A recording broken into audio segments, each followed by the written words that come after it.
नमो अर्हन्ताणं नमो सिद्धाणं नमो आयरीयाणं नमो वज्रायाणं नमो लोये सव्यसाहुणम्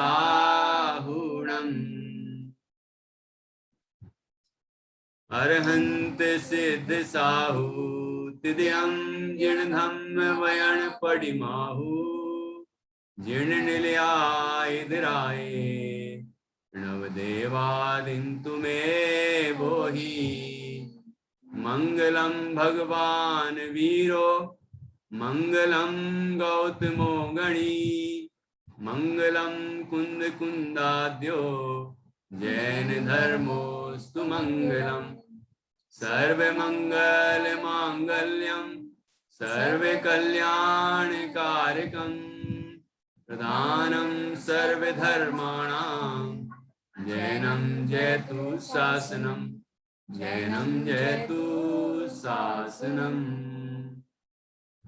भक्तामर प्रणत मौलिमणि प्रभाणा मोद्योतिकं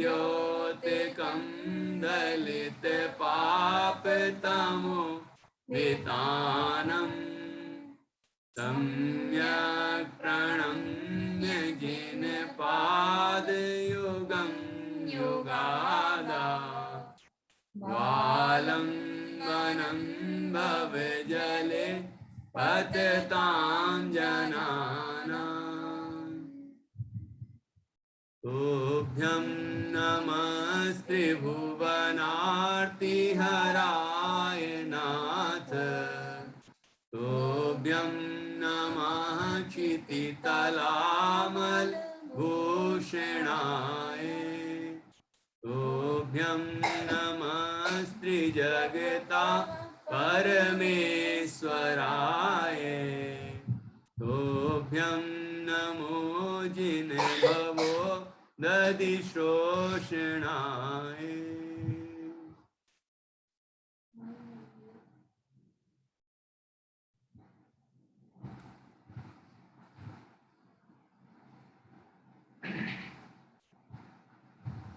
आचार्य श्री मानतुंग देव द्वारा रचित यह भक्तामर स्तोत्र है। इसके 46 काव्यों पर हमारी चर्चा हो चुकी है। आज हम 47वें काव्य पर चर्चा करेंगे। 47वें काव्य में जो विषय 38वें काव्य से लेकर 46वें काव्य तक चला आया है उसका उपसंहार किया है। 38वें काव्य से लेकर 46वें काव्य तक 9 प्रसंग बताए हैं, है ना। 9 प्रसंग जिनमें संकट के दृश्य हैं, भयावह दृश्य हैं, विपरीत परिस्थितियां हैं, उनका बड़ा ही सुंदर कथन आचार्य ने किया है। और ये बात कही है कि कैसी भी मुसीबतें हों, कैसी भी कठिनाइयां हों, कैसे भी विपरीत परिस्थितियां हों, जिनेंद्र भगवान का भक्त निर्भय और निशंक रहता है।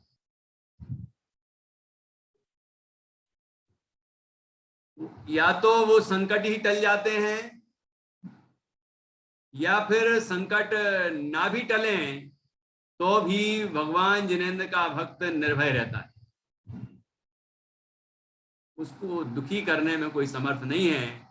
जिसने जिनेंद्र भगवान का आश्रय लिया है, जो जिनेंद्र भगवान, जिसके हृदय में जिनेंद्र भगवान विराजमान है, जिसके हृदय में जिनेंद्र भगवान की भक्ति चल रही है, जहां भगवान विराजमान है वहां भय नहीं हो सकता,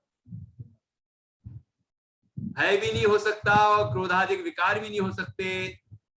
तो वह जैसे जिनेंद्र भगवान निर्विकार हैं, ऐसा ही उनका भक्त भी, उनकी भक्ति करने वाला भी उनके समान निर्विकार हो जाता है। और यह कोई आश्चर्य की बात नहीं है। ये बात बड़ी सुंदर बात ये इन काव्यों में बताई गई है। तो इस काव्य में, अब 47वें काव्य में, 47 नंबर के काव्य में इन 9 छंदों का उपसंहार है। उपसंहार है मतलब कंक्लूजन है, निष्कर्ष है। अब उस बात को, उस विषय को यहाँ पूर्ण कर रहे हैं।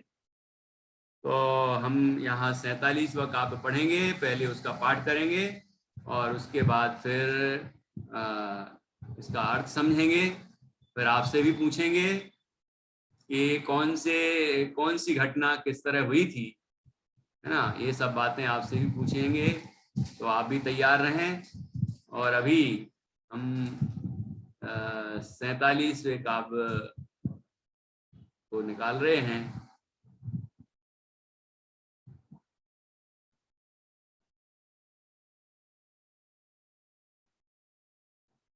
ये 47वां काव्य नहीं, ये 45, 46, 47।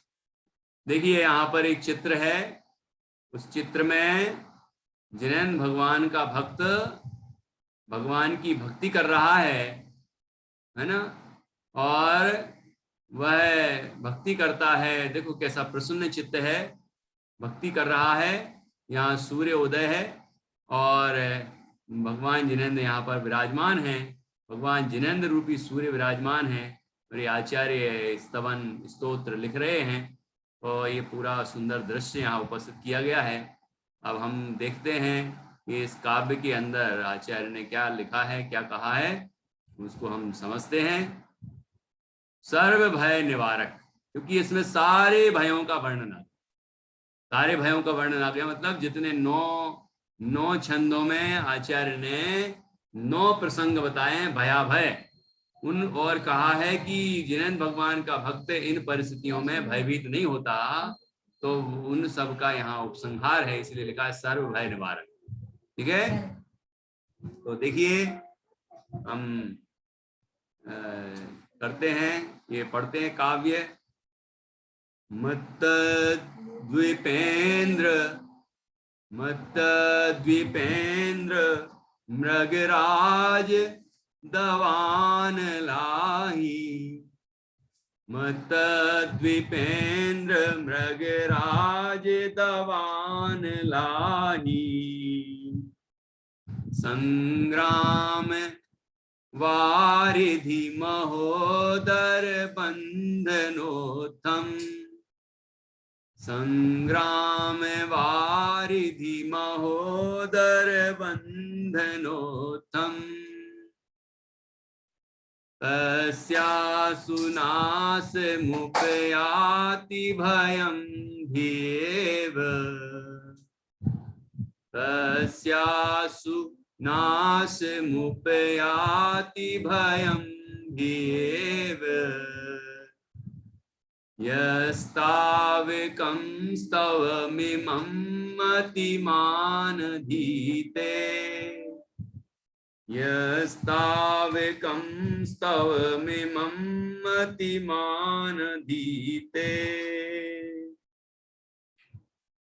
मत्त द्विपेंद्र, द्विपेंद्र, मत्त द्विपेंद्र। द्विपेंद्र कौन होता है? द्विपेंद्र अर्थात हाथी। ये हाथी का पर्यायवाची है द्विपेंद्र। तो कैसा है वो? मत्त, मत्त हाथी का वर्णन किया था 38वें काव्य में। मत्त द्विपेंद्र, मदमत्त हाथी। ठीक है, जो मद से युक्त था और बड़ा ही क्रोधित था और भगवान जिनेंद्र के भक्त के समक्ष उपस्थित हो गया अचानक।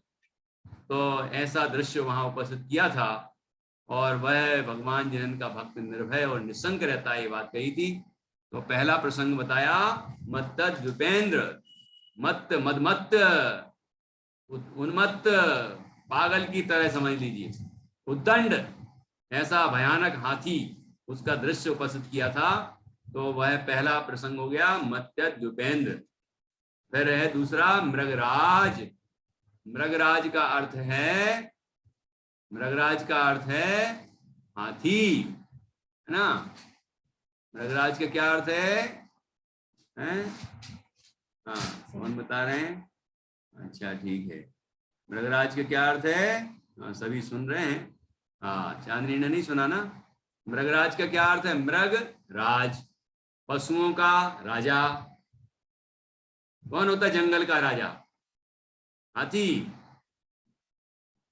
बोधिता कौन होता है? शेर है। पक्का? शेर। हाँ देखो, दहाड़ के बता रही हो। आप नहीं हो, उसको अनम्यूट कर रहे हो तो वो दहाड़ की एक्टिंग कर रही है। तो मृगराज का अर्थ है शेर, सिंह। तो दूसरा सिंह वाला प्रसंग बताया था, कैसा भयानक सिंह जो हाथी की के मस्तक को चीर के आया था, गजमोती वाले हाथी के हैं। और वो अचानक बिल्कुल आक्रमण करने के लिए तैयार होके खड़ा है, और बिल्कुल आक्रमण करने को तैयार है। क्या बिल्कुल यहाँ पर आ गया है यहाँ, लेकिन भगवान जिनेंद्र का भक्त भक्ति करता रहता है और वह उस पर आक्रमण नहीं करता। ठीक है, तो ये दूसरा प्रसंग बताया था मृगराज 39वें काव्य में। फिर 40वें काव्य में क्या बताया, आगे देखिए। दवान लाही, दवानल, दवानल, दवानल अर्थात दावानल है ना। जंगल की अनल, अनल अर्थात आग, जंगल की आग। ठीक है, जंगल की आग, जंगल में जो आग लगती है उसका दृश्य वहां उपस्थित किया था 40वें काव्य में। और बताया था कि कैसी भयंकर अग्नि वह प्रज्वलित होती है, और प्रलय काल की हवा के साथ है। और वो अग्नि भी प्रलय काल की अग्नि के समान, ऐसी भयानक अग्नि। और वह जिनेंद्र भगवान के भक्त के समक्ष आ जाए तो भी भगवान का भक्त भयभीत नहीं होता, और वह अग्नि भी शांत हो जाती है। तो यहाँ तीसरी घटना बताई, या तीसरा संकट का समय बताया, दवानल, दावानल। ठीक है, और अहि, चौथा क्या है? अहि। अहि का अर्थ क्या होता है? अहि का अर्थ क्या होता है? सर्प, सांप। तो चौथी घटना क्या? कि सांप, कि कैसा भयंकर सांप जिसके लाल लाल आंखें, जो बिल्कुल आक्रमण करने को तैयार, गुस्से में मदमत्त है। ऐसा भयानक सर्प आ रहा हो बिल्कुल ऐसा फन उठा के, और जिनेंद्र भगवान का भक्त यहां से जा रहा है ना, तो वह उस सर्प को लांग जाता है, और बिल्कुल निसंग होकर, निर्भय होकर, वो भयभीत नहीं होता कि सांप काट ना ले मुझे, है ना। और वह उसको लांगते हुए आराम से निकल जाता है, और सांप उसको कुछ नहीं करता। तो ये अहि, अहि अर्थात सर्प। तो चौथा प्रसंग बताया था अहि का, सर्प का। और पांचवा प्रसंग और छठवां प्रसंग संग्राम, संग्राम वाले दो काव्य हैं, है ना। तो दो काव्य में ये 40 तक तो हो गया। आप देखो 41 नहीं 41 तक हो गया ना, 38, 39, 40 और 41, ये चार तो पहली लाइन में हो गए। अब 42 से आगे, 42 और 43 में संग्राम का वर्णन है। दोनों काव्यों में संग्राम का वर्णन है। एक में सेना की मुख्यता से है कि कैसे हाथी हैं सेना में, कैसे घोड़े हैं, कैसे है ना, कैसे सैनिक हैं, क्या है, वो सबका वर्णन है। और दूसरे वाले काव्य में मतलब 43वें में योद्धा का वर्णन है, कैसे भयंकर योद्धा है उसमें, है ना। ऐसे संग्राम में भी जिनेंद्र भगवान का भक्त विजय को प्राप्त होता है, वह पराजित नहीं होता, भयभीत भी नहीं होता, और निस्संग होकर, निर्भय होकर रहता है, और वह जीत जाता है युद्ध को, है ना। तो इस तरह से भगवान जिनेंद्र का भक्त संग्राम में भी विजय प्राप्त कर लेता है। तो वह पांचवा और छठवां दृश्य बताया, प्रसंग बताया। और उसके बाद है सातवां वारिधि। वारिधि अर्थात समुद्र, वारिधि अर्थात समुद्र। तो समुद्र में जो जहाज चल रही है, और समुद्र में बड़बाग्नि आई हुई है, जो समुद्र की आग कहलाती है। और वह अग्नि से जब प्रज्वलित होता है वह समुद्र, तो वह खोलने लग जाता है और उसमें मगरमच्छ और घड़ियाल वगैरह और पाठीन नाम के महामत्स्य ये सब उछल कूद मचाते हैं और वो लहरें ऐसी ऐसी उछलती हैं, तो उसके साथ साथ जहाज भी ऊपर नीचे होती है। और ऐसी स्थिति में भगवान जिनेंद्र की भक्ति करने वाले जो भक्त उसमें बैठे हैं वो निर्भय और निशंक रहते हैं और वो स्तवन करते हैं और वो समुद्र वो जो जहाज है वो बिल्कुल आराम से आसानी से उस समुद्र को पार कर ले। ठीक है ना। तो ऐसे वारिधि समुद्र का वर्णन किया, समुद्र में जहाज का वर्णन। ठीक है।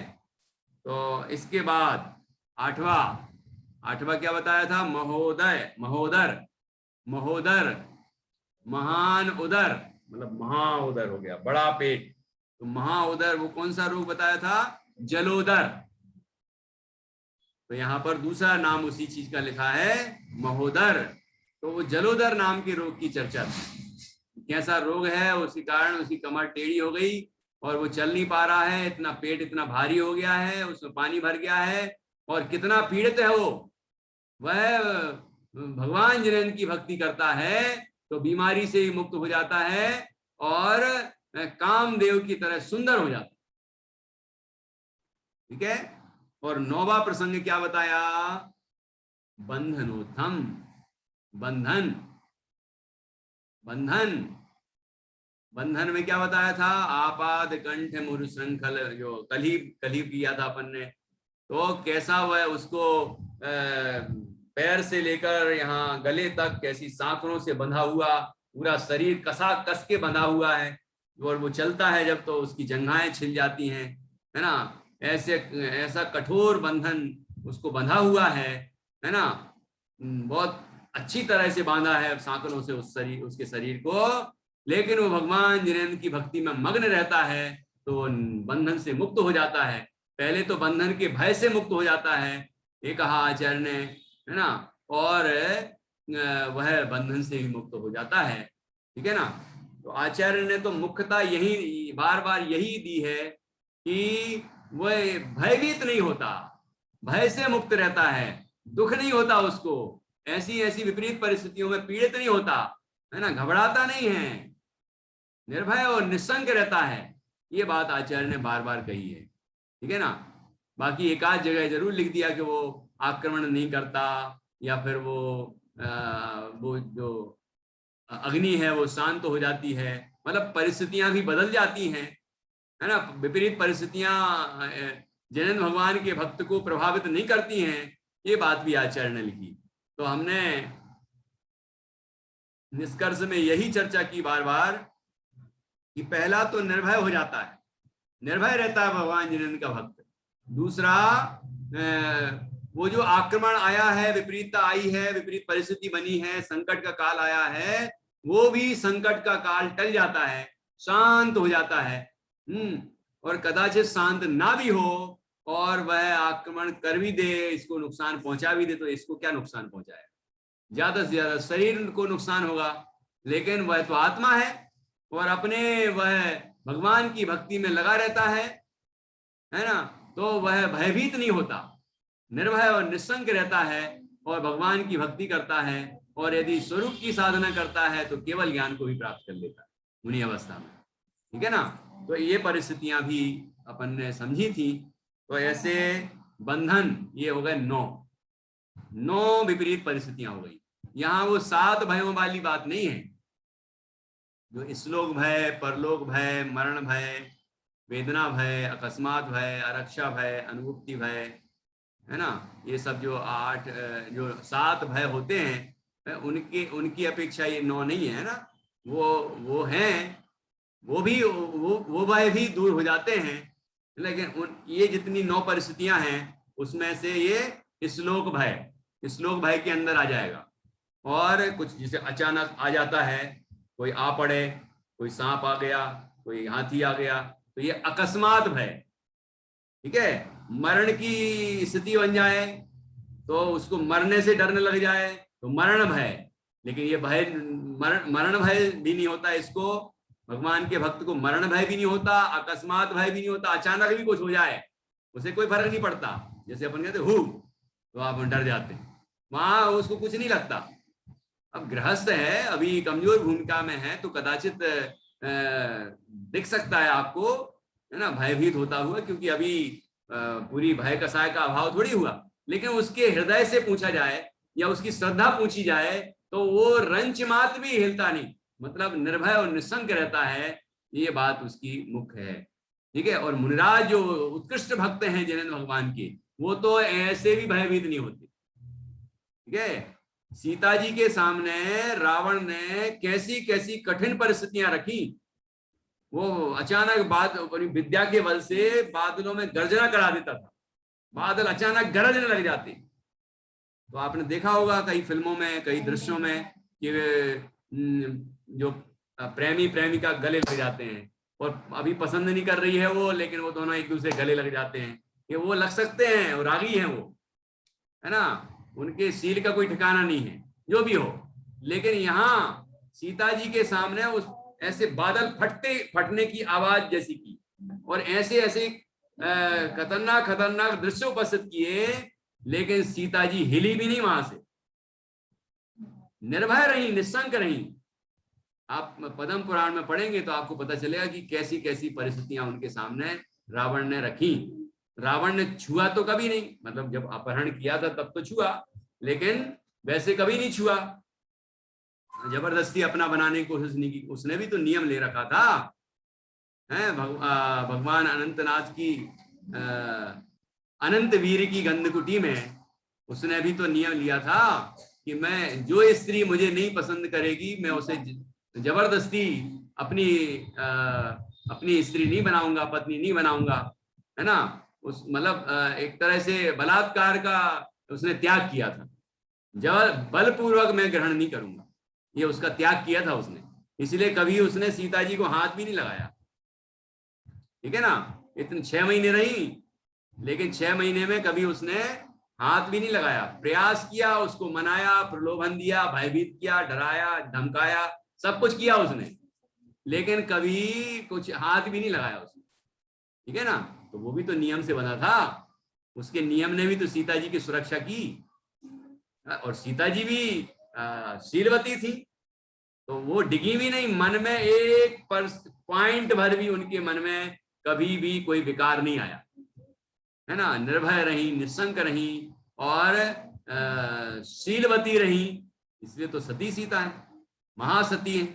बाद में अर्जिका व्रत भी लिए, आरिका बनी, महान तपस्रण किया, स्त्रीलिंग का छेद करके प्रतिइंद्र हुई 16वें स्वर्ग में, 16वें स्वर्ग में प्रतिइंद्र हुई।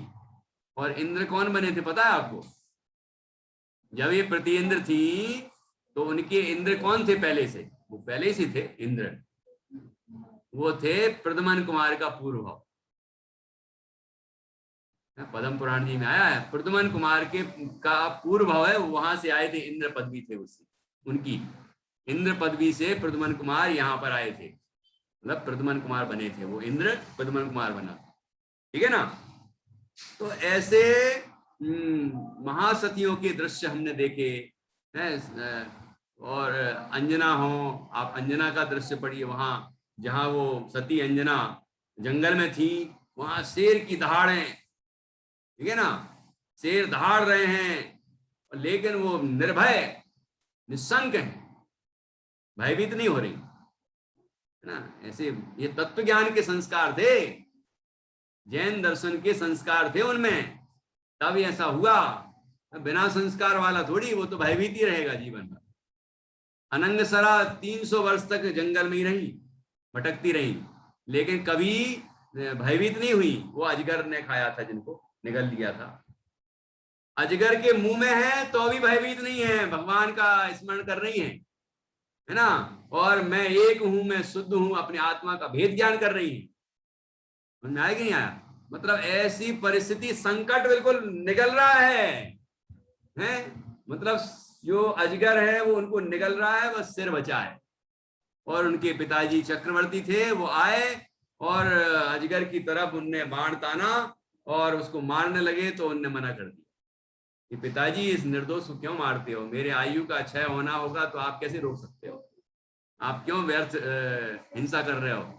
और वो शांति पूर्वक अपने आत्मा परमात्मा का चिंतन करती रही और उस अजगर ने निगल लिया उनको, है ना, उनकी मृत्यु हुई, वो स्वर्ग में गई, ठीक है ना। और वही बाद में विशल्या बनी थी ना, विशल्या, तो ये पद्म पुराण जी में आया है। तो इस तरह से ऐसे कई महासतियां हुई जिनके जीवन में बहुत संकट आए, लेकिन संकट के काल में भी भयभीत नहीं हुई, न समाज से भय हुआ, न दुनिया से भयभीत हुई, न घर में किसी से भयभीत हुई, न भूत प्रेत से, न किसी और से, न कोई शारीरिक बीमारियां हो जाएं, किसी भी परिस्थिति में वो भयभीत नहीं हुई और अपने मार्ग में अड़ग रही, दृढ़ रही, जिनन भगवान के प्रति आस्था बनी रही उनके हृदय में, और वो सारे संकट टल गए और वो निर्भय और निसंक हो गए। मतलब बाहर में भी अनुकूल परिस्थितियां बन गई। अपनी सती अंजना, ओ नहीं, चंदन बाला, है ना, ऐसे कई है ना महासतियां जिनने जीवन में बहुत संकट झेले, लेकिन संकट से कभी घबराए नहीं। तो यहाँ पर ऐसी 9 परिस्थितियां बताई हैं, तो ऐसा नहीं समझना कि यही 9 होती हैं, है ना। ये तो 7 भयों में से 3 भय में ही आई, और एक और मान लो, चलो जलोदर रोग है ना, तो वहां पर भी एक है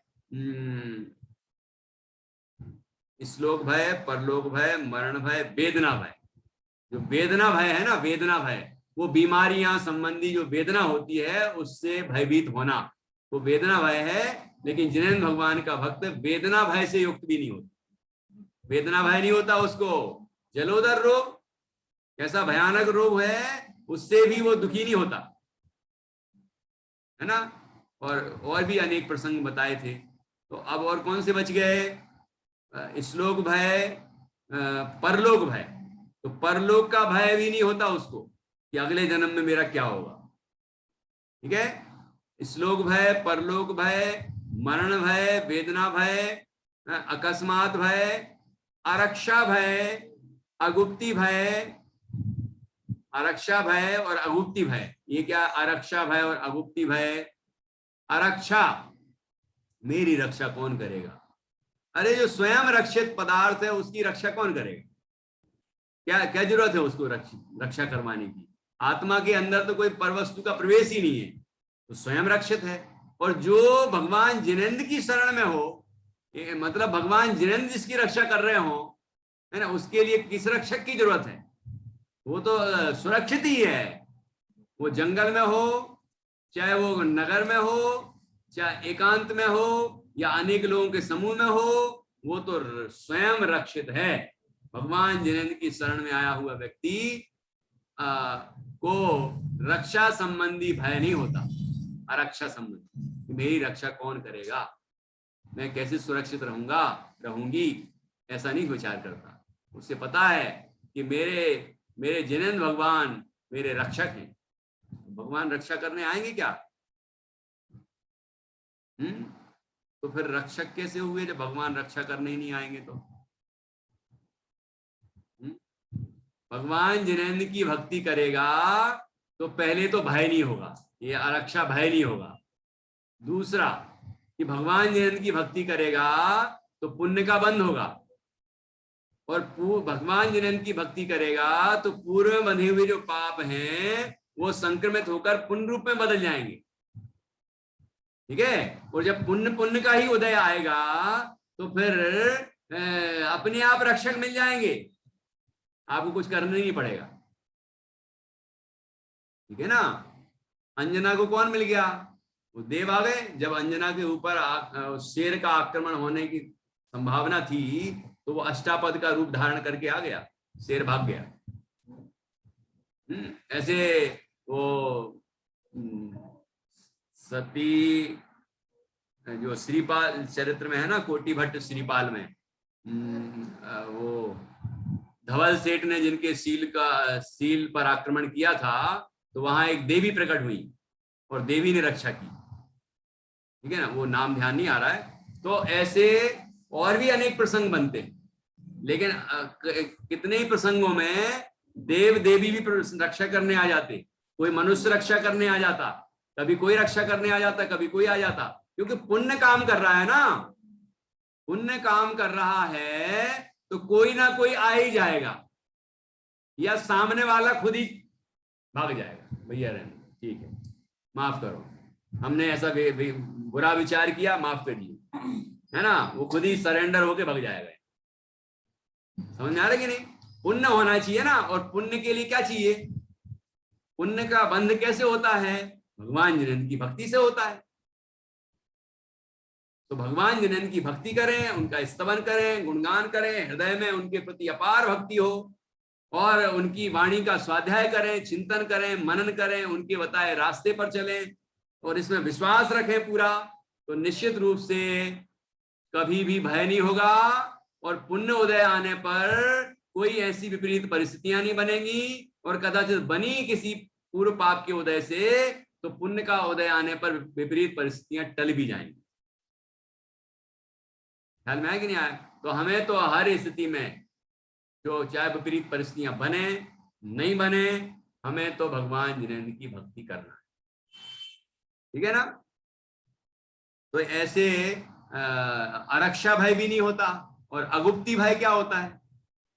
अगुप्ती कि गुप्ती का भय, गुप्ती खुल ना जाए, गुप्त बात खुल ना जाए, हमारी गुप्त, जो भी गुप्त मतलब गोपनीय, मतलब जिसे हम किसी को बताना नहीं चाहते, वो गुप्त बात कोई को मालूम न चल जाए, ऐसा डर होता है। दो लोग बैठे बैठे तीसरे की बात करते रहते हैं, तीसरा कोई सुन ना ले, तीसरा कोई सुन ना ले, ये तो चुगली करने वाले लोग हैं, बुराई करने वाले हैं, निंदा करने वाले हैं। जो दूसरे की निंदा करते वो भयभीत ही रहेंगे, क्योंकि निंदा करेगा तो निंदनीय होगा, दुनिया भी कहेगी ये कैसे लोग हैं, बैठे बैठे तीसरे की बातें कर रहे हैं और निंदा कर रहे हैं, वो तो पाप बांध रहे हैं, है ना?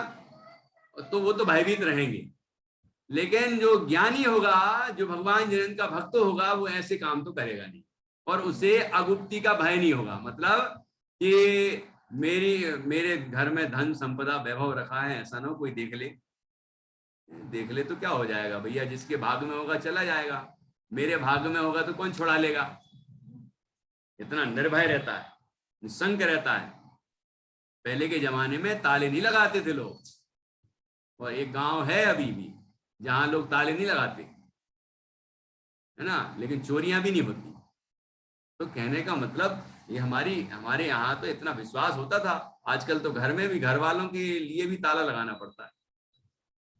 भैया हमारे बच्चे कोई चोरी ना कर लें, मतलब किसी के संगति में आके तिजोरी में से पैसे नहीं निकाल लें, ऐसा भय होता। बताओ, अपने लोगों पे विश्वास है, जिनके लिए कमा रहे उन पे विश्वास नहीं, ऐसा तो पाप का उदय है। इतना भी पुण्य लेके नहीं आए, घर में तो कम से कम शांति से रहे, कि भैया घर के लोग ले, ये चाबी रखी रहती है, ये तिजोरी है, इतने पैसे रखे रहते हैं ये।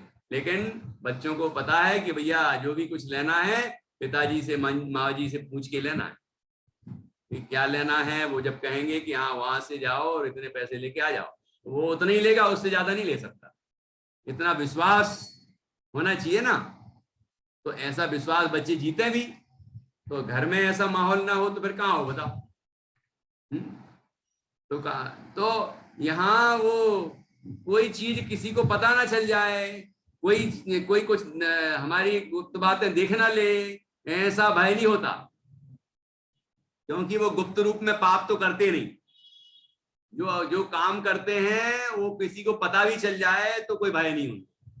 मुनराज तो बिल्कुल खुली किताब है, खुला आईना है वो तो, कि पूरे 24 घंटे कोई देखता भी रहे तो उन्हें कोई फर्क नहीं पड़ता, उन्हें जो करना है वो करते रहते। जब सामायिक करना है तो सामायिक करते हैं, जब ध्यान करते हैं तो ध्यान करते हैं, जब आहार के लिए निकलना हो तो आहार के लिए निकलते हैं, सब देखते रहते हैं उनको क्या कर रहे हैं। 24 घंटे देखते रहो, कोई फर्क नहीं पड़ता उनको, उन्हें जो करना है वो करते हैं, जो उनका नियम है, जो धर्म है, जो व्रत है, उसके अनुसार वो जीवन जीते रहते हैं। आकलन करना हो तो तुम करो, देखना हो तो तुम देखो, उन्हें कोई फर्क नहीं पड़ता। वो ये नहीं सोचते जैसे अपन लोग सोचते हैं, यार इतनी देर से देख रहा है, घूर रहा है हमें, हम काम नहीं कर पा रहे अपना, ऐसा उनको विकल्प नहीं आता। वो तो आराम से अपने स्वरूप का ध्यान कर रहे हैं तो ध्यान कर रहे हैं, भक्ति करना है तो भक्ति कर रहे हैं, आहार के लिए निकलना तो आहार के लिए निकल रहे हैं, है ना। और आहार छोड़ना है, नहीं करना है तो वापस आ जाना है। जो भी उनको करना है वो स्वतंत्र जीवन जीते हैं, है ना। निस्संग हैं जो वायु सम, निर्लेप हैं आकाश से, निज आत्मा में विहरते जीवन न पर की आस से, जिनके निकट सिंहादि पशु भी भूल जाते क्रूरता, उन दिव्य गुरुओं की अहो कैसी अलौकिक सूरता। ऐसे होते हैं हमारे मुनिराज। तो मुनिराज तो सर्वोत्कृष्ट भक्त हैं जिनेंद्र भगवान के। उसके बाद हम श्रावक लोग भी हैं, ठीक है ना। तो श्रावक भी सप्त भयों से रहित होता है, सम्यक दृष्टि श्रावक। जिसे भगवान जिनेंद्र पर विश्वास है, उनकी वाणी पर विश्वास है, उनके मार्ग पर विश्वास है, और अपने स्वरूप पर विश्वास। मार्ग पर विश्वास है तभी तो अपने पे भी विश्वास होगा। जिनवाणी पे विश्वास है मतलब मैं आत्मा हूं, ये विश्वास भी तो होगा ना उसमें। तो ऐसा विश्वास जिसको है उससे कोई भय हो ही नहीं सकता। तो सातों भयों से मुक्त होता है। और ये जो 9 परिस्थितियां बताई, इनसे भी मुक्त रहता है। और 9 ही नहीं, ऐसी कितनी लाखों परिस्थितियां हो सकती हैं। किसी भी विपरीत परिस्थिति में, संकट के काल में जिनेंद्र भगवान का भक्त भयभीत नहीं होता। तो अब आगे क्या कह रहे हैं आचार्य? आचार्य कहते हैं आगे, मत्त द्वीपेंद्र मृगराज दवान लाही, संग्राम वारिधि महोदर बंधनोत्थम। बंधन उत्थम, उत्थम मतलब उत्पन्न। तो किससे उत्पन्न? अकेले बंधन से? नहीं नहीं नहीं नहीं, ये 9 जो परिस्थितियां बताई, इनसे उत्पन्न मतलब संकटों से उत्पन्न। क्या क्या उत्पन्न होता है या होने की संभावना है? भयम, नीचे लिखा ना भयम। तस्यासु नास मुपयाति भयम भेव, यस्तावकं स्तवमिमं मतिमान भीति। तस्यासु, तस्य तस्य उसके, आसु अर्थात शीघ्रता से, तत्काल, तुरंत, नासम उपयाति, नाश हो जाता है, नाश को प्राप्त होता है। क्या? भयम, भय, ठीक है। भीव, भिया इव, भिया इव, भयभीत होकर, मानो भयभीत हो गया हो, इव मतलब के समान। तो जैसे मानो वह भयभीत हो गया, भय मानो भयभीत होकर भाग जाता है। क्या? भय मतलब डर, डर जो है ना, डर वो भी डर जाता है जब भगवान जिनेंद्र का गुणगान अपने हृदय में आता है। तो भय भी भयकर भाग जाता। अब जब भय भी भयकर भाग जाता है तो भय को भगाने की जरूरत है क्या? है? नमो रंताण नमो सिद्धार्थ, कहां पर आया, डर रहा है, भयभीत हो रहा है, पता नहीं भगवान बचा लेना, मेरा क्या होने वाला। भगवान में भरोसा ही नहीं है, भगवान की वाणी पे भरोसा नहीं है, तत्व ज्ञान पे भरोसा नहीं है, वस्तु के स्वभाव पर भरोसा नहीं है। इसलिए भयभीत हो रहा है, बस बोल रहा है, भगवान का नाम ले रहा है, क्योंकि कोई उपाय नहीं दिख रहा उसको, तो ले तो रहा है लेकिन अंदर में उसे विश्वास नहीं है, तो भयभीत हो रहा है। जिसे विश्वास होता है वो भयभीत नहीं होता, जिसे विश्वास होता है वो भयभीत नहीं होता। उसे पता है कि जो होने योग्य होगा वो ही होगा, और वो स्वीकार करोगे तो भी होगा, नहीं स्वीकार करोगे तो भी होगा। पापोदय में चाहे व्यर्थ है, नहीं चाहने पर भी हो, पुण्योदय में चाहे व्यर्थ है, सहज पने मनवांछित हो। ये तो स्वरूप है ना। तो क्या कह रहे आचार्य? तस्यासु नास मुपयाति भयम भीव यस्तावकम। किसके होता है ये सब? किसके भय, किसके हृदय से भय भयकर भाग जाता है? किसके? यस्तावकम स्तवमिमं मतिमान अधीते, कि यह तावकम स्तवम इमं मतिमान अधीते, कि जो क्या करता है, तावकम अर्थात तुम्हारे, तावकम अर्थात तुम्हारे, आपके, जिनेंद्र भगवान के, जिनेंद्र भगवान के इमम, इमम मतलब इस, ये जो भक्तामर स्तोत्र है ना, ऐसे स्तोत्र होते हैं जो स्तवन, इमम स्तवम, इस स्तवन को, इस गुणगान को, भगवान जिनेंद्र की इस भक्ति को, जो भक्ति यहाँ बताई है, कैसे वीतराग हैं, कैसे सर्वज्ञ हैं, कैसे हितोपदेशी हैं, कैसे अष्ट प्रात्याहार्यों से युक्त हैं, समोषण से युक्त हैं, कैसा व्यवहार का वर्णन किया, ऐसे महान जो जिनेंद्र भगवान हैं, जिनकी महिमा गाई है पूरे स्तोत्र के अंदर, ऐसे स्तोत्र को, यह मतलब जो मतिमान अर्थात बुद्धिमान, समझदार व्यक्ति, विवेकवान, अधीते अध्ययन करता है या पढ़ता है, पाठ करता है, जो इस स्तवन का, भगवान जिनेंद्र के इस स्तवन का पाठ करता है, भगवान जिनेंद्र के इस स्तवन को पढ़ता है, वह उसके भय कर भाग जाता है, उसके हृदय में कभी भय नहीं हो सकता, है ना।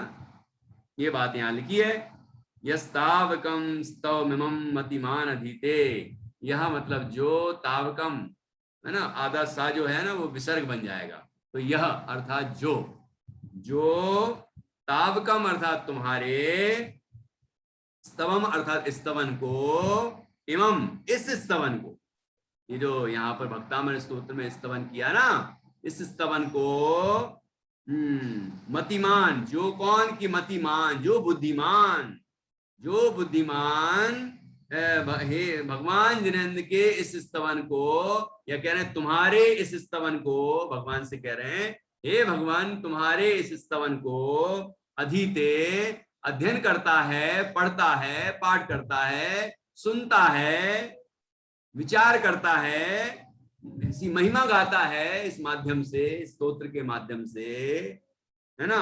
तस्यास तस्य उसके, उसके आसुनासम उपयाति भयम भीव, उसके भय भीव, भयकर, डरकर, डर भी डरकर, आसु नासम उपयाति, आंसू अर्थात शीघ्रता से, देर नहीं लगेगी कि आज हम भगवान को याद करेंगे तो कल हम भय से मुक्त होंगे, ऐसा नहीं, तत्काल जैसे भगवान का स्मरण करेंगे भय भाग जाएगा, है कि नहीं। ये भगवान की भक्ति का प्रभाव है, क्योंकि जहां भगवान विराजते हैं वहां भय नहीं विराज सकता, भय नहीं हो सकता, भगवान का नाम जपते ही भय भाग जाता, डर भाग जाता। ख्याल में आया कि नहीं आया? ऐसा आप लोगों ने भी कभी प्रैक्टिकल किया होगा, और नहीं किया हो तो ऐसा करना चाहिए। कभी हम भयभीत होते हैं तो भगवान का स्मरण करें, विश्वास पूर्वक स्मरण करें, बिल्कुल भयभीत ना हो आप। ये मैंने पहले ही कह दिया है कि ऐसा मत समझना कि संकट नहीं आएगा, कि टल ही जाएगा, ऐसा नहीं। कदाचित संकट नहीं टलेगा क्योंकि पूर्व पाप का उदय है। तो ये सोच के मत बैठना कि यार हमने तो बहुत नमोकार मंत्र पढ़ा था, हमने बहुत भक्तामृत का पाठ किया था, फिर भी ऐसा हो गया, फिर भी ऐसा हो गया। तो हो गया तो हो गया, कहाँ हो गया है? लेकिन नया जो हमने पुण्य का परिणाम किया उससे क्या हुआ, उससे तो नया पुण्य ही बना ना, तो आगे नहीं होगा। और इस काल में भी हमें शांति रही ना, वो संकट हमें भयभीत नहीं कर पाया ना, वो संकट हमें दुखी नहीं कर पाया और निकल गया। तो संकट तो आया था दुखी करने के लिए और आपको दुखी नहीं कर पाया, मतलब वो सफल हुआ कि हम सफल हुए? संकट सफल हुआ कि हमारा स्तवन सफल हुआ? बोलो। तो विचार तो ढंग से करना पड़ेगा ना, कि नहीं नहीं वो इतना भक्त थे, इतनी स्तुति करते थे, इतने परिणाम शांत थे, निर्भय थे, निसंग थे, लेकिन उनको ये महामारी आई, और उनके शरीर को पीड़ित किया, है ना, लेकिन वो बिल्कुल प्रसन्न चित्त रहते थे।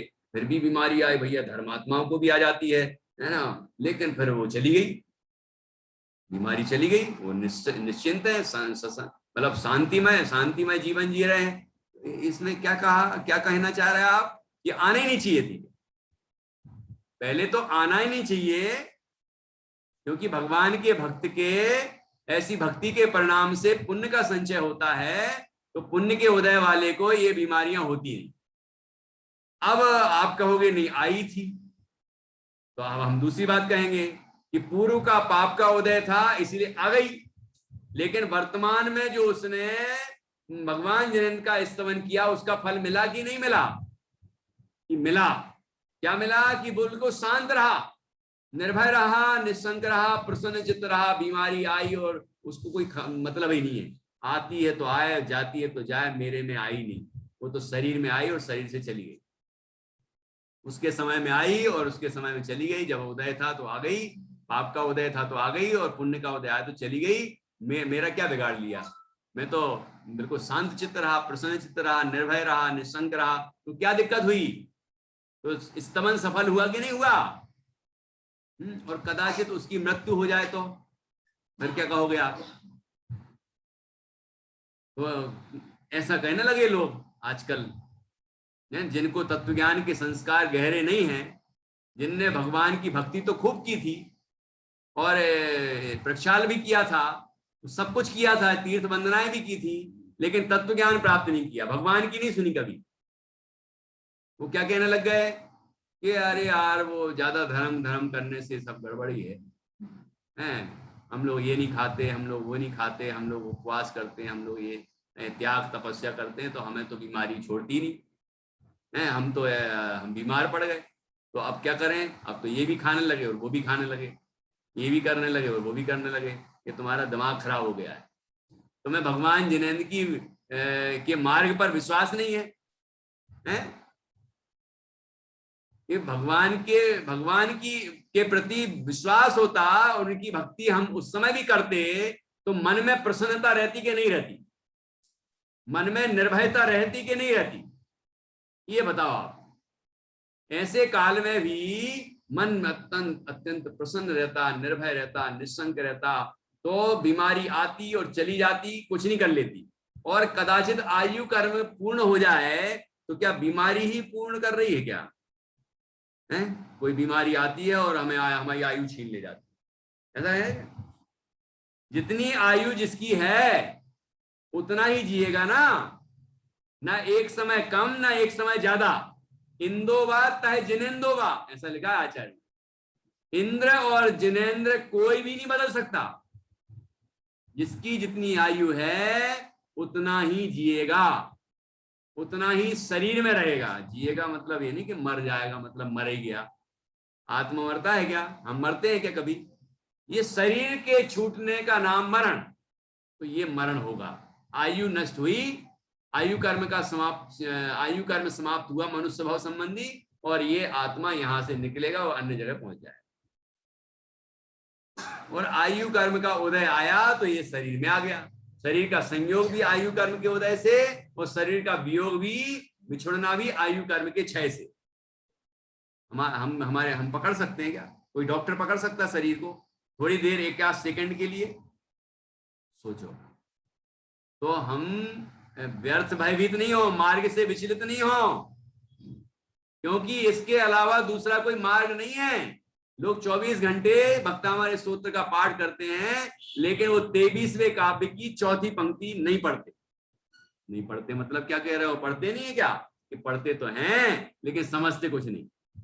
क्या लिखा उसमें? नान्यः शिवा शिव पदस्य मुनीन्द्र पंथा। क्या लिखा है कि हे जिनेन्द्र परमात्मा, हे मुनीन्द्र, आपने जो कल्याणकारी आनंदकारी मुक्ति का मार्ग बताया है, उसके अलावा दूसरा कोई मुक्ति का मार्ग है ही नहीं, दूसरा कोई आनंद का मार्ग है ही नहीं, कल्याणकारी मार्ग है ही नहीं। और ये बात आज मानो, काल मानो, या अनंत काल बाद मानो, मानना तो यही पड़ेगा। आज मानो, काले मानो, या अनंत काल बाद मानो, मानना तो यही पड़ेगा। एक होए तृण काल मा परमार्थ नो पंथ। परमार्थ का पथ, मुक्ति का मार्ग एक ही होता है, दूसरा कोई मार्ग नहीं है। अन्न यथोपत्ति अन्यथा अनुपत्ति, इस प्रकार ही साध्य आत्मा की सिद्धि होती है, अन्य प्रकार से नहीं होती। ये बात हमें दृढ़ता पूर्वक माननी होगी, स्वीकार करनी होगी, तब किसी भी कैसी भी परिस्थिति बनी रहे कुछ फर्क नहीं पड़ने वाला। निर्भय और निस्संग रहेगा और आनंद में रहेगा। आनंदित ही तो होना है। मृत्यु महोत्सव, ये क्या होता है मृत्यु महोत्सव? कि देह छूट रही है तो भी अपन आनंदित हैं? क्योंकि हम थोड़ी छूट रहे, छूट कौन रहा है? देह, और वो तो छूटी हुई है, उद्गल है, वो मैं जीव हूं, वो तो अभी भी भिन्न है। और हमने उससे भेद ज्ञान किया और अपने को आत्मा अनुभव किया, आत्मा माना, तो देह यहीं पड़ा रह गया, अपन यहां से निकल लिए। तो दुखी क्यों होंगे? दुखी क्यों होंगे? दुखी होने का कोई काम ही नहीं। तो देह छूटे उसके पहले देह में देह दृष्टि छोड़ देना चाहिए, देह में अपनापन छोड़ देना चाहिए। ये काम करेंगे तो निश्चित रूप से हमारा जीवन आनंदमय रहेगा। और जब देह छूटेगी तब भी आनंदमय ही अवस्था रहेगी, समतामय अवस्था रहेगी। तो उसको कहेंगे मृत्यु महोत्सव। कोई नाचने थोड़ी लग जाता है मरते समय, कि अब मैं मर रहा हूं तो नाचने लग गया। मरता है तो वो नाचता थोड़ी है? वो तो पड़ा है, वो तो मतलब कोई साधक होगा तो भी वो लेटेगा, तो बैठेगा या लेटेगा, बिल्कुल शांति से बैठा रहेगा, है ना।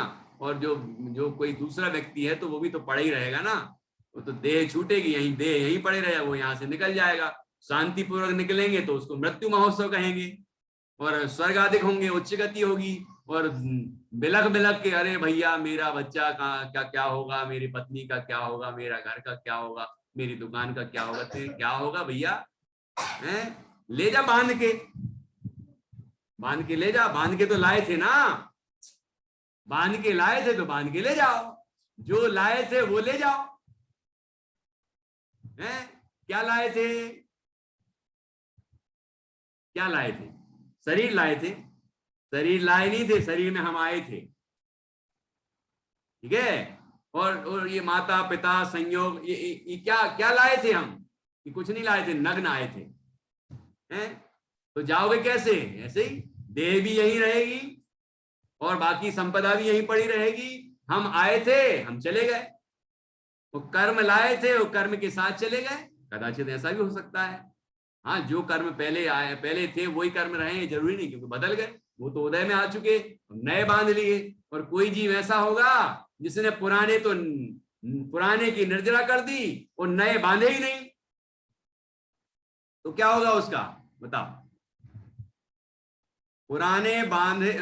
पुराने नष्ट हो जाएं और नए ना बने तो क्या होता? बताओ।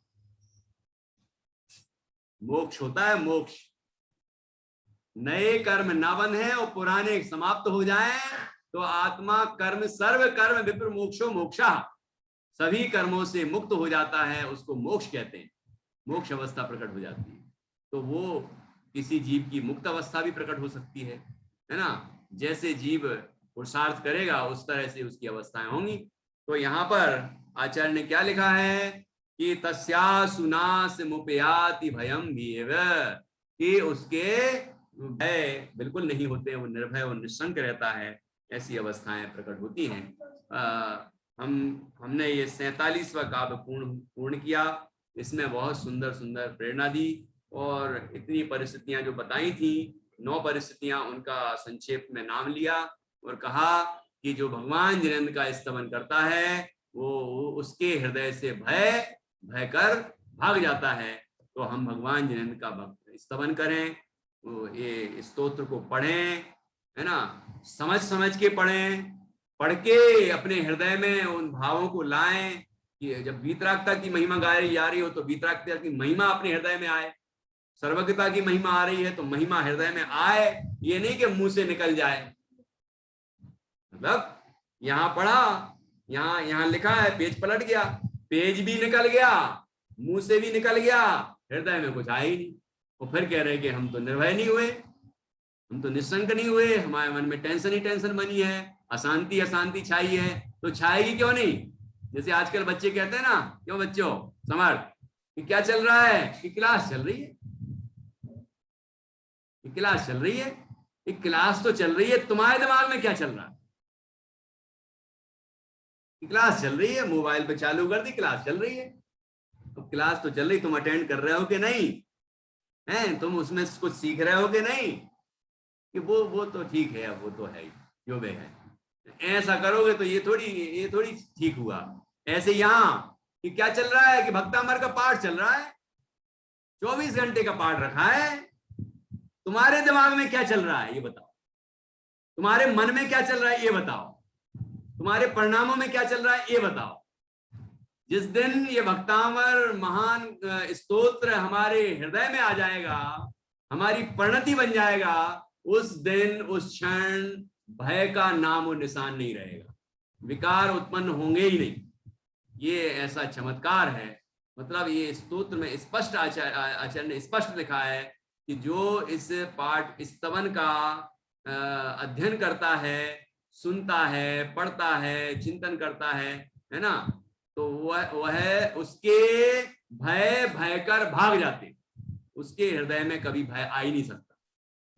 भय कर भाग जाता है मतलब आता ही नहीं, भयभीत तो होता ही नहीं वो कभी। ऐसा बड़ा ही सुंदर ये काव्य है और इसका फल है। हमें इस काव्य का बहुत अच्छी तरह से पाठ करना चाहिए। अब मैंने स्वयं ही थोड़ी थोड़ी परिस्थितियां आपको रिवाइज कर दी, ये 9 परिस्थितियां। अब कल 48वां काव्य है, मतलब ये भक्तामर स्तोत्र का अंतिम काव्य है, अंतिम मंगल किया है इसमें, और मंगल भावनाएं आचार्य ने भाई हैं हम सबके लिए। तो ये काव्य चलेगा कल, और हम आपसे ये जो 9 परिस्थितियां बताई हैं, ये इसके पहले की भी कोई चीज है तो वो आपसे पूछेंगे। 9 परिस्थितियां तैयार कर लेना, वैसे कुछ लोगों ने की हैं। और शनिवार को क्योंकि ये कल काव्य पूरा हो जाएगा, स्तोत्र पूरा हो जाएगा, तो शनिवार को परसों 8 बजे से 9:30 बजे तक भक्तामर महिमा ये कार्यक्रम होगा। भक्तामर महिमा, इसमें जितने लोग जिनको 48 के 48 पूरे काव्य याद हैं या जितने भी याद हैं वो हमें सूचित करें कि आपको कितने याद हैं, तो उनमें से आपसे पूछे जाएंगे। और अर्थ तो सबसे पूछे जाएंगे, और आप अपने नाम भी लिखाएंगे, ठीक है ना, कि आप अर्थ सुनाने में इंटरेस्टेड है तो आपको मुख्यता दी जाएगी, है ना, तो आपसे सुना जाएगा। तो आप मुझे सूचित करें कितने लोग अर्थ बिल्कुल पक्का अर्थ बढ़िया कर सकते हैं। तो 48 काव्यों के अर्थ करें, हैं, उनके काव्य याद करें, और उससे संबंधित प्रश्नोत्तर, जैसे कि पिछले बार हमने प्रश्नोत्तर किए थे पूर्वार्ध में, भक्तामर महिमा पूर्वार्ध में 24 काव्यों के प्रश्नोत्तर किए थे, उस तरह से हम प्रश्नोत्तर करेंगे। प्रश्न यहाँ से बोला जाएगा, आप लोग उसका उत्तर देंगे, ठीक है ना, और सही उत्तर की अनुशंसा करेंगे, मतलब बताएंगे हाँ ये वाला उत्तर ठीक है, और कदाचित कोई नहीं दे पाएगा उत्तर तो हम देंगे यहाँ से। तो आपका रिवीजन भी होगा, विषय पक्का हो जाएगा, और एक गहरी दृष्टि बनेगी भक्तामर के अंदर प्रति कि ये है भक्तामर स्तोत्र, ये है भक्तामर की महिमा। तो ये जो भक्तामर महिमा कार्यक्रम होगा उसमें आपको विशेष फायदा मिलने वाला है। तो आप तैयारी शुरू कर दें, क्योंकि कल काव्य पूरा होने वाला है, स्तोत्र पूरा होने वाला है, तो आप परसों के लिए तैयारी अभी से कर दें शुरू। पहले काव्य से 48वें काव्य तक पूरे काव्यों के आधार से आपसे प्रश्नोत्तर भी करेंगे, उनमें से कोई अर्थ पूछेंगे, सारे काव्य तो नहीं हो पाएंगे लेकिन उसके आधार कुछ बीच बीच में से पूछेंगे, ठीक है ना। इस तरह कार्यक्रम चलेगा। और फिर बच्चों की जो क्लास है उसके पहले जो शाम को होती है, उसमें हम वीर शासन जयंती भी है हमारी शनिवार को, तो वीर शासन जयंती की कहानी उसमें सुनाई जाएगी। तो शिशु वर्ग के बच्चे भी आ जाएं, क्योंकि बाल वर्ग की क्लास तो वो है ही, शिशु वर्ग के बच्चे भी उसमें आ जाएं, और आप लोग आना चाहें तो आप भी सादर आमंत्रित हैं। 4 बजे से 5 बजे तक की जो क्लास होगी उसमें हम वीर शासन जयंती के प्रसंग सुनाएंगे, ठीक है ना। और रविवार को जो विशेष कक्षा होती है उसमें कुछ हम बच्चों के लिए विशेष सोच रहे हैं, तो मैं आपको कल बता दूंगा, ठीक है ना। और यदि भक्तामर महिमा में से कुछ रह जाएगा मान लो, तो थोड़ा बहुत उसमें भी अपन कर सकते हैं, वो कल आपको परिस्थिति क्लियर कर देंगे। 2 कार्यक्रम तो फिक्स हैं, ठीक है ना। शनिवार के दोनों कार्यक्रम जो बच्चों के और बड़ों के, ठीक है। वीर शासन जयंती का जो मैं घटना सुनाना है, मुझे ही सुनाना है, वो तो बच्चों को कुछ नहीं करना उसमें। लेकिन संडे को उसके आधार से प्रश्नोत्तर होंगे, तो वो संडे को 9 बजे से 10:30 बजे तक की जो कार्यक्रम होगा, मतलब क्लास होगी सामूहिक, तो उसमें वो प्रश्नोत्तर होंगे उसमें वीर शासन जयंती संबंधी। और रात को शनिवार को आपका भक्तामर महिमा का कार्यक्रम। तो शनिवार को 2 हैं, एक शाम की क्लास में सामूहिक क्लास हो जाएगी, तो सब बच्चे उपस्थित हों, उसमें वीर शासन जयंती के संबंध में हम आपको बताएंगे, ठीक। और रात को भक्तामर महिमा, तो उसकी तैयारी करें, ओके। चलिए, इस तरह से हमने आज अपनी कक्षा पूर्ण की। अब हम संक्षेप में निर्वाणी स्तुति करते हैं, और कल 48वां काव्य होगा, वो काव्य हम करेंगे।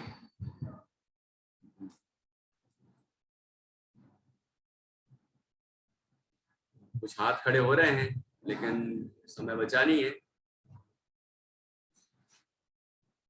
चलिए कर लेते हैं, स्तुति तो करना है, अगर सोनी तो है तो इसको बुलाऊं।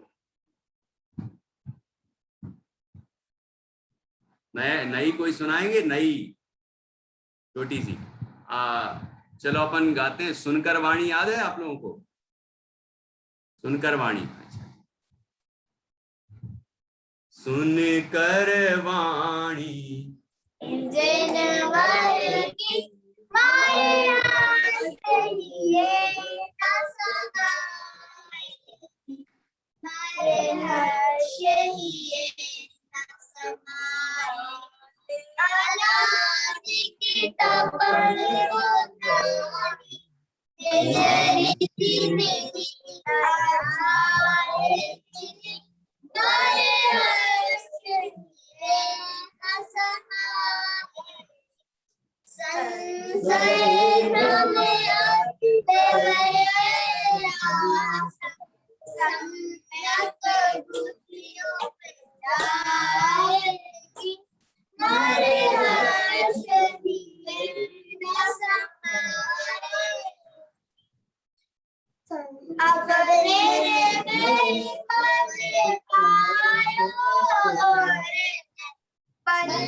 निर्वाणी माता की जय। महान जिन धर्म की जय। अभी 9 बार नमोकार मंत्र के माध्यम से पंच परमेष्टि का स्मरण।